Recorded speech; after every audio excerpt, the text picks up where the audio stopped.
Hi, and welcome to tonight's episode of Ask Leah. Tonight's question came in at the start of the week from someone who gets very emotional when they communicate.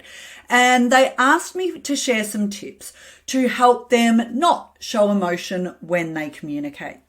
And I've gone back to this person and provided them with some advice. And I wanted to share that with you tonight. But what I'm going to share with you tonight might not be what you expect in response to this question.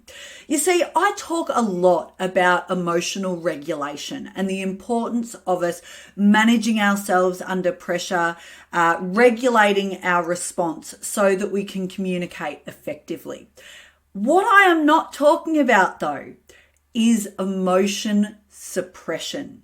You see, absolutely, this person wants to develop their skills and their emotional intelligence so that they can manage themselves more effectively. However, showing emotion is not a bad thing. And I really need to make that clear. Emotional regulation is not the same as emotional suppression. Emotional regulation and emotional intelligence is about being able to use your emotions effectively, to communicate and express your emotions in an appropriate way for the situation. So you are allowed to get angry. You are allowed to get passionate. You are allowed to get upset.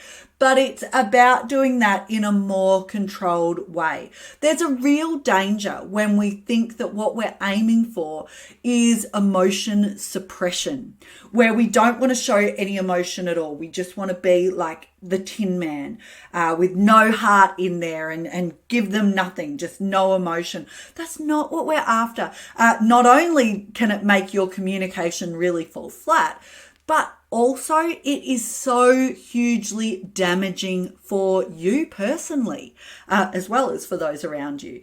Sure, showing all the emotion is problematic and not having any ability to regulate or control yourself. But if you just put it all aside and in a box and you don't deal with it, you don't deal with those big feelings, then the problem is they will come back to bite you on the bum. Okay, if you bottle it up, eventually it will come out. It will either come out in a big explosion down the track in your communication, or it will eat you up inside. And either way, that is not a good thing. So rather than share tips with you tonight, I have done that before and I'm sure I will again. I really wanted to stress that point. Emotional regulation, great. Emotional suppression, bad. Have a great week, everyone. Cheers.